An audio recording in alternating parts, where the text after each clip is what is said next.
Chez Dominique Ducré, c'est l'heure du repas, le repas des serpents. Au menu du jour, de la souris décongelée. Ce qui m'a attiré vers ces animaux, c'est d'abord le fait qu'ils soient aussi mal aimés. Toi, ma gueule, qu'est-ce qu'elle a ma gueule? Elle a que les os de la boîte crânienne du serpent, extrêmement mobile, permettent à l'animal d'avaler son repas d'une seule bouchée.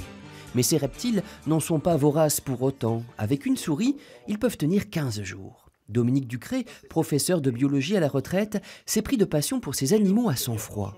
Il intervient de temps en temps dans les écoles autour de Périgueux afin de combattre les préjugés dont ils sont victimes. Il y a tout un tas de tabous, de légendes qu'il faut essayer de détruire. Et c'est pas facile, hein. Par exemple, le serpent n'est pas un animal particulièrement cruel. Ah, du tout, au contraire.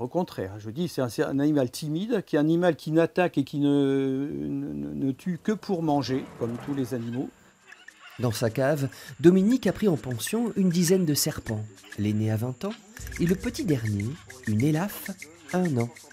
Étonnamment, cette compagnie lui apporte de la sérénité. C'est une source de repos, oui. C'est une source de relaxation.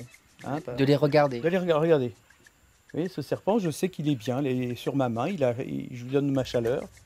Et lui, il est bien, il est lové. Donc, c'est un contact virtuel qui se passe entre nous et qui fait que les deux animaux sont bien. Dominique a réussi à transmettre cette approche décomplexée à sa fille de 10 ans, Marion. À noter que dans sa cave, notre ami des serpents abrite une impressionnante collection d'insectes.